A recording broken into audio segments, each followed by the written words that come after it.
Muy buenas, aquí les habla el profesor Salvador, profesor de literatura. Hoy vamos a discutir una novelita histórica de Francisco Ayala que compone el conjunto de Los Usurpadores. Una gran novela titulada El Abrazo. Bien, gente, quisiera comenzar por comentarles un poquito quién fue Francisco Ayala, un gran escritor español que se vio exiliado luego de la Guerra Civil Española, que tuvo lugar entre 1936 y 1939. Bien, él fue además era un profesor de facultad y era un político importante. Y luego de la guerra trabajó todo lo que pudo por mantener la paz española, o sea, por el bando republicano, frente a los sublevados, hasta que, bueno, se perdió la guerra y tuvo que exiliarse. En su exilio vivió en Argentina, Brasil, Puerto Rico, Estados Unidos, en Nueva York, hasta que en 1975 pudo volver a España luego de que cae el régimen franquista. Bien, Los Usurpadores es una novela histórica, es un conjunto de novelas históricas que los escribe estando todavía en Argentina, donde vivió 13 años.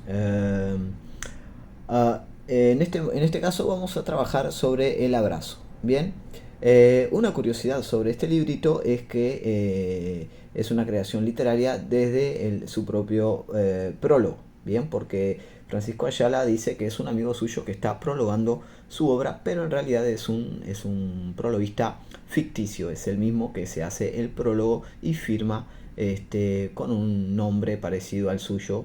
Bien, entonces una gran autenticidad en este aspecto literario que tiene un juego cervantino, ¿no? Sin lugar a dudas, haciendo mención a Cervantes. En ese aspecto, Francisco Ayala tuvo también muchos estudios destinados al Quijote de Cervantes y a Cervantes, entonces se ha hecho aquí un juego narrativo a la hora de escribir su prólogo. Bien, El Abrazo es la penúltima novela que compone este librito. Fíjense qué chiquito es el librito, ¿no? Y les digo novelas, novelitas, ¿tá? Con rasgos históricos. Uno cuando piensa en una novela piensa en un libro un poco más grande. De hecho, este libro da al lugar a pensar si son cuentos o si son novelas, porque realmente la extensión es muy corta. Podría ser perfectamente un cuento, pero yo he optado por decir que es una novela respetando lo que Ayala dijo, que era un libro de novelas, y yo he respetado su nomenclatura. Bien, bueno, El Abrazo, para comenzar, les voy a leer el primer trecho que abre la novela. Y con respecto a esto, quiero antes aclarar algo. Son todas las del conjunto novelas con rasgos históricos. Todas están ambientadas eh, en el viejo régimen, digamos, no en el estado monárquico. Bien, antes de que España pasase a una democracia, digamos, ¿no? Porque todavía es una monarquía, pero digo antes de que tuviera un sistema parlamentario, digamos así. Bueno, comienza El Abrazo. Tierra de sal y de hierro, tierra violenta, sedienta, áspera, tierra ocre, flor de romero, amarillos y jaramagos, pinares de verde perenne y amargo, caballos, toros, cabras, sucias ovejas, pastores de ojos duros, breñas, espinos, peñascos, sangre, greda, polvo. Tierra mía, adiós. Bien, tenemos aquí entonces el protagonista dándole adiós a su tierra, está contemplando esa meseta castellana, esa tierra suya, la está contemplando y diciéndole adiós. Bien, en este aspecto la narrativa tiene una estructura cíclica, ¿no? Porque se configura, comienza, digamos, desde el final, ¿no? O sea, el principio es el final. ¿El final de qué? Bueno, porque se va él, se va porque pasó algo. Bien, entonces digamos que comienza por el final. Bien, y el protagonista se llama Juan Alfonso. Está dentro de las coordenadas históricas que estaba diciendo en que está inmersa la novela. El protagonista corresponde al personaje histórico Juan Alfonso Albuquerque. Bien, la novela trata del reinado de Pedro I de Castilla, que asume el poder siendo apenas un adolescente de 15 años, una vez que su padre muere en Gibraltar en una guerra contra el infiel, pero detalle, no muere en batalla, muere víctima de la peste negra. Bien. Y el protagonista comienza rememorando la conversación que tuvo con el rey Alfonso XI, ¿no? En su lecho de muerte, en que el rey le aconsejaba, ¿no? Juan Alfonso era el maestro del rey heredero, digamos, ¿no? Del infante, era el maestro, y el rey lo aconsejó de qué medidas se debían de tomar para llevar el buen gobierno de Castilla. Bien. Con respecto a esto, bueno, luego entre el protagonista y el narrador nos van a ir contando todo lo que pasa. Y lo que pasa es que Alfonso XI era casado con María de Portugal, con quien tenía su hijo Pedro, el infante heredero a la corona. Pero, en simultáneo, tenía amores con Leonor de Guzmán, una noble con la que tuvo 10 hijos, bien, y le dio a ella muchos títulos nobiliarios y a sus hijos también. ¿Qué pasa? Pedro creció con una especie de rencor hacia sus hermanastros, alimentado también por su madre, la reina de Castilla. Cuando muere Alfonso XI, le está aconsejando a Juan Alfonso que le diga a su hijo que continúe la guerra contra el infiel y que convide a sus hermanos a luchar en esa guerra, porque juntos hermanarán los corazones y disiparán las diferencias. Bien, porque no se conocían. Imagínense ustedes que estamos en la Edad Media. Hoy en día, si tenemos un hermano que no es por parte de madre y padre y no lo conocemos, lo buscamos en las redes sociales y lo encontramos. Pero en aquella época no. La gente a veces tenía un pariente, un hermano, y ni siquiera llegaban a conocerse en toda la vida, ¿no? Entonces no se conocían, pero se odiaban. Ese odio había sido gestado a lo largo de la criación de Pedro y de la criación a su vez de sus hermanastros. Bien, en este caso Fadrique y Enrique, que son los que vienen a escena. Bien, entonces mientras el ayo va aconsejando a su infante, ¿no? Ya rey, ya coronado rey, con 15 años, pero rey, llevando el cuerpo de su padre rumbo al castillo, la noticia de la muerte del rey Alfonso se propaga muy rápidamente y llega a oídos de la reina María, esposa legítima de Alfonso, quien, sobresaltada por la ira, ¿no? Manda matar a Leonor de Guzmán, al amante del rey, ¿no? Justamente que el rey había dicho que no se la molestara y que no se le quitara nada de lo que él le había dado, para mantener la paz en el reino, ¿no? Era un consejo más que de caballero, de buen político, y eso mismo le dice el maestro a Pedro I. Esto es un consejo de buen político para disipar posibles rebeliones que puedan venir con todo lo que ha pasado, ¿no? Porque siempre que moría un rey habría una gran inestabilidad en la sociedad. Bien, hasta que se volviese a firmar un nuevo rey. Bien, como dice el dicho, ¿no? Rey muerto, rey puesto. Bueno, hasta que no tengamos un nuevo rey, que el pueblo confíe, pues hay problemas, muchas veces hay problemas. Bueno, con esta decisión precipitada de María de Portugal de mandar matar a la doña Leonor de Guzmán y que le traigan la cabeza además, ¿no? Esto es lo que nos dice Ayala. Gente, contrastado con la historia, no es bien así que sucedieron las cosas, pero nosotros estamos en el relato ficcional. Pero luego, si vamos a la historia, todo está más o menos parecido. Lo bueno de la literatura, gente, es que no nos proporciona conocimiento, sino que nos exige. Siempre tenemos que ir más allá para entender. Si no, nos quedamos en una lectura recreativa, pero no entendemos mucha cosa. Volviendo al eje, gente. Entonces, con esta pésima decisión, ya la propia madre le ciñe sobre la cabeza de Pedro un reinado totalmente tormentoso, tempestuoso y difícil. Bien, muere entonces doña Leonor de Guzmán y sus hermanos quedan sedientos de sangre, de odio, ¿no? No obstante, el protagonista, Juan Alfonso, continúa aconsejando al rey, ¿no? que mantenga la paz con sus hermanos, que se arrime a ellos, ¿no? Y que traten de arreglar los problemas por el medio político, diplomático y no por la guerra. Así se disponen a hacerlo en un primer momento y llaman a Fadrique el hermano más tranquilo de los hermanastros, ¿no? Más tranquilo, digamos, ¿no?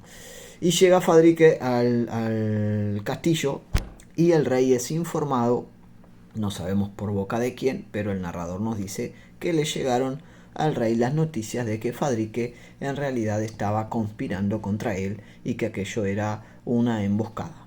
El rey, que era muy parecido a su madre en ese aspecto, fácil de dejarse llevar por las emociones primarias, por el odio, por el rencor, por la tiranía, por la venganza, una vez que ve que tiene a su hermano dentro, le grita desde las escaleras: muerte al traidor, ¿no? Y el otro le dice: traición, y él le responde: a la traición, traición.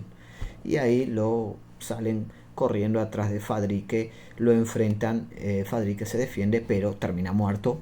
Bien, y una vez muerto Fadrique, el rey se arrima hacia su hermano, le contempla la cara, ve que son parecidos, que tienen rasgos de su padre fallecido, y dice: bien muerto Fadrique.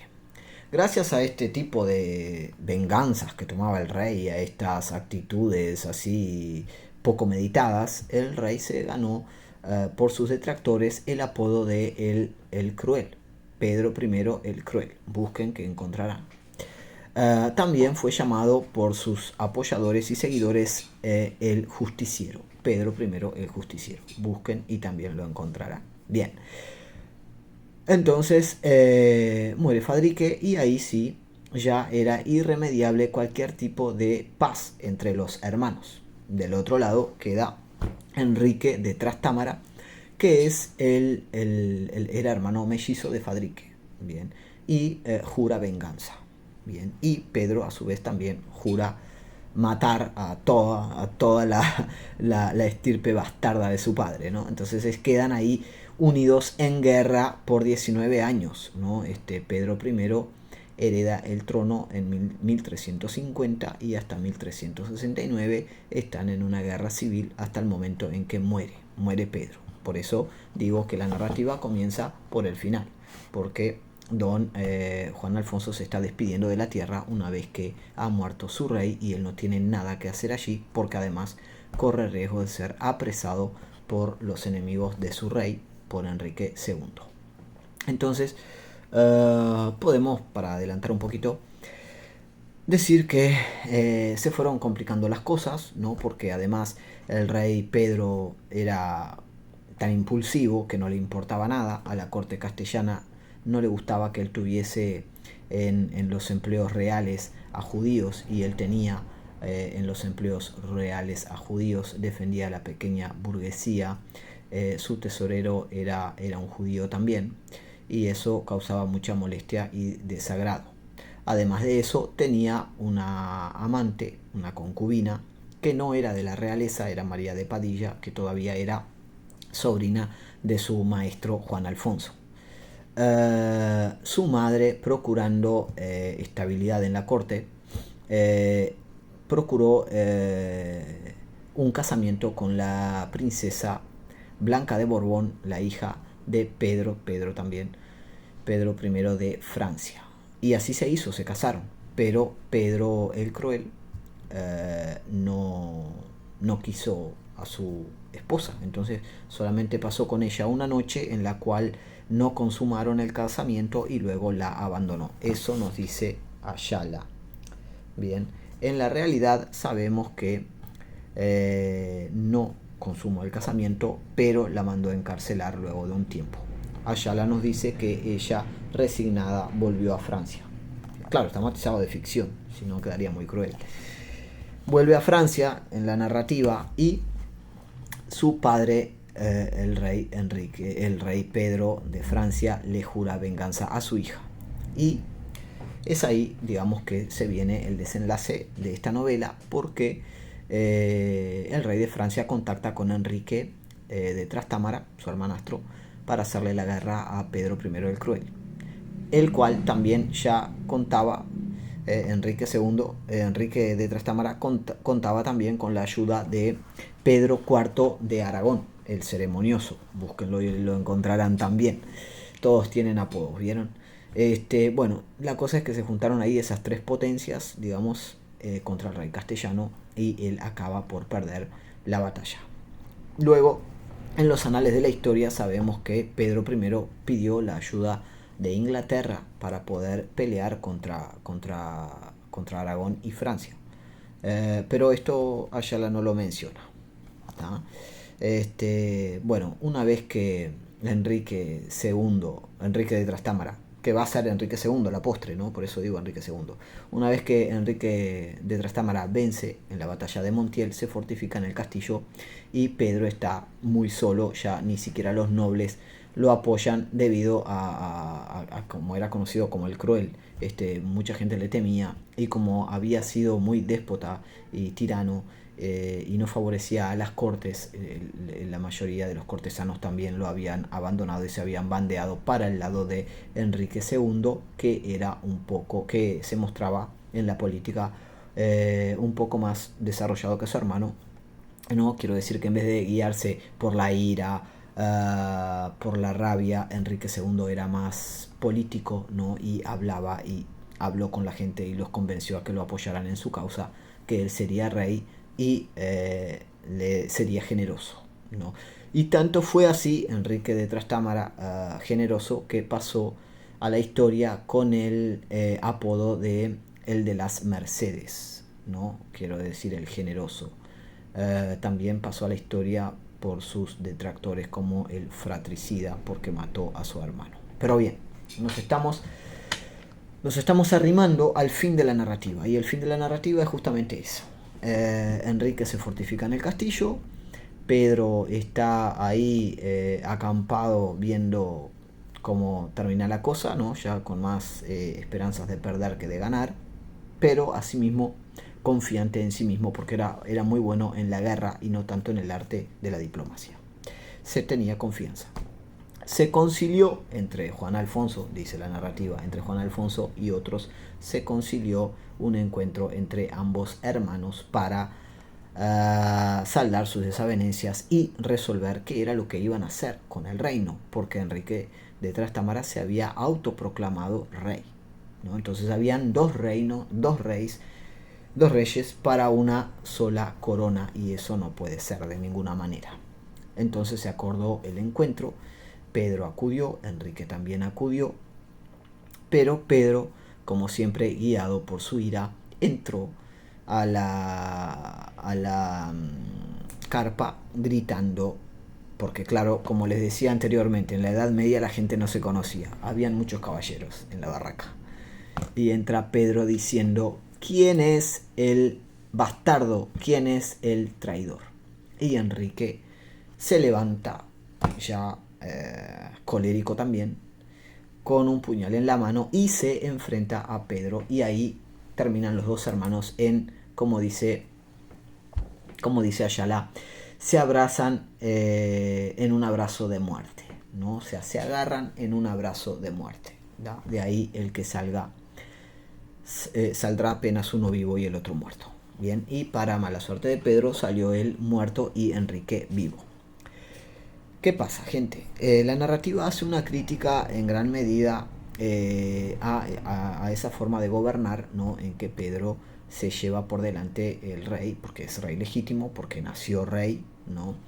Pero en realidad no es una persona que tenga, digamos, todas las cualidades para gobernar, ¿no? Sabemos que no podemos gobernar a punta de cuchillo, ¿no? O sea, tiene que haber toda una estrategia política para conciliar todas las camadas sociales y hacer un buen gobierno para riqueza de la tierra, en este caso, y grandeza, ¿no? Ya vemos en Enrique II que tiene esas cualidades, ¿no? De la diplomacia, del diálogo y de gobernar con otros mecanismos que no sean apenas las armas. Por otro lado, la narrativa, como dije, tiene una arquitectura muy particular, porque es cíclica, ¿no? Porque termina por el final. O sea, en la última página, el narrador nos cuenta que Juan Alfonso, el protagonista, también eso, el protagonista está en un segundo plano aquí. Juan Alfonso, al ver que su señor rey cae muerto, huye y todos los que están allí, siendo que él era una figura muy cotizada, digamos, por ser el principal, el que estaba a la cabeza de los asuntos de gobierno de Pedro I, todos dicen a ese, captúrenlo, y él corre, ¿no?, a caballo y se va y se pierde. Y la narrativa empieza entonces cuando logra parar en un lugar para descansar, tomar el aire y mirar hacia atrás, que es cuando cita su tierra y se despide de ella para luego continuar el viaje. Todavía más adelante Francisco Ayala, el narrador, perdón, nos dice que llora a su amo, y al llorar a su amo se llora a sí mismo, porque ¿qué será de él? ¿No? Solamente le resta tener una vida mísera en el futuro, porque no tiene dónde ir, ni tiene cabida en este nuevo reinado que se está armando bajo la cabeza de Enrique II. Bien, la narrativa también desde la estética, digamos, está muy bien construida también, porque trae rasgos de la tragedia, ¿no? El género conocido como tragedia trae rasgos, tanto, bueno, la tragedia, qué mayor tragedia que la muerte entre dos hermanos, y además de eso precedida por una divina, ¿tá? Cuando Enrique II llega a un pueblo, hay una morisca adivina que le lee la mano y le dice, él se deja leer la mano y ella le dice que alcanzará la mayor grandeza a cambio de derramar con esa mano sangre de su sangre. Bien, y esta predicción, ¿no?, oracular, digamos, de alguna manera, queda ahí, ¿no?, en suspense, entre las últimas páginas del relato, y en el último momento, cuando se va a dar el enfrentamiento, el narrador nos recuerda que Enrique II se para cuando entra Pedro, ¿no?, preguntando dónde está el impostor. Enrique II se pone en pie, representando la figura que le había sido adivinada, ¿no? Es decir, con el puñal en la mano para matar a su hermano. Y así se da el fin de la narrativa. Otra cosa importante dentro de la arquitectura cíclica de la obra es que nos recuerda la esfera también cíclica y ascendente de la propia historia, ¿no?, en que la historia siempre se está repitiendo con diferentes protagonistas, digamos así, y en este aspecto podemos hacer una metáfora del propio protagonista Juan Alfonso con Francisco Ayala, quien también de forma parecida, no solamente parecida, apenas podemos asemejarlo, ¿no?, también luchó por el bando republicano en la guerra, ejerciendo su tarea de buen político hasta el momento en que la guerra fue terminada y tuvo que exiliarse, irse de su país, porque no se podía quedar en ese contexto en que también hubiese sido capturado y muerto probablemente. Tanto es así que su padre y dos de sus hermanos fueron muertos durante la contienda civil. Entonces, en este aspecto es un espejo, ¿no?, esta primera guerra civil española, como dicen los historiadores, la primera guerra civil española que está aquí de alguna forma representada en el abrazo, es un espejo de la última guerra civil española, ¿no? Es decir, que la historia se repite con diferentes protagonistas. Bueno, espero que les haya gustado el comentario crítico.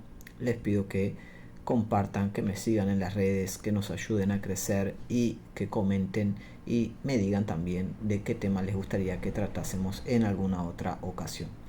Me quedo por aquí, gente, no tengo más que agradecerles. Muchísimas gracias. Chao.